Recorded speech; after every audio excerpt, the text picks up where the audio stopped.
I want to bring in Congressman John Garamendi of California with us. Congressman, want to try to keep this as apolitical as we can. President Biden warned the Iranians yesterday, don't. They did. Best case scenario, how does this not turn into a regional war? Well, it's very difficult to have backed up this movie and look at where we were. Certainly, the October 7th attack kicked off the current situation. You were wrong a moment ago. The assassination of the general during the Trump administration actually resulted in Iran firing dozens of ballistic missiles at our airbase in Iraq. The result of it was some 30 or 40 Americans sustained blast injuries. So we were going back to where we are today with the situation.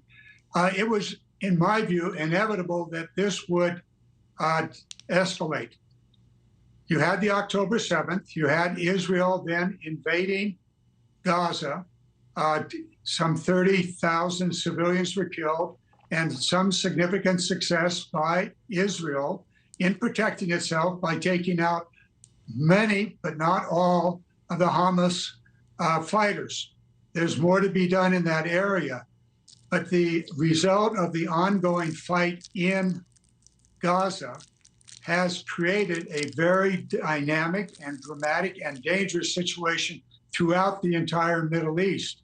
It is not a surprise at all to me that Iran has chosen to retaliate against Israel's strike in Syria in the consulate office in Damascus. I am surprised by the amount of drones and ballistic missiles that are being sent into Israel. All of that means that Israel will also respond in some way, quite possibly directly into Iran. Now, that is an extraordinary escalation beginning back in October 7th. So we're on a very, very dangerous path here. Yeah. The involvement of the United States in shooting down these, apparently the drones, perhaps the missiles also, has put the United States directly into this fight.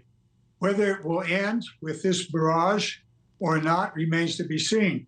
But I'm willing to bet that the next thing, once this barrage of drones and missiles is over, that Israel will take the next step, quite possibly going directly into Iran.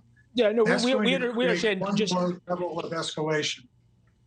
Yeah, we understand actually from the Israelis that they have already approved some type of retaliation. Now, whether that is cyber or whether that is kinetic, to use the military term, we're watching more interceptions here over Jerusalem, whether it's attacks on Iranian oil facilities or whether it's actually attacks on Iran and their nuclear facilities. We don't know yet.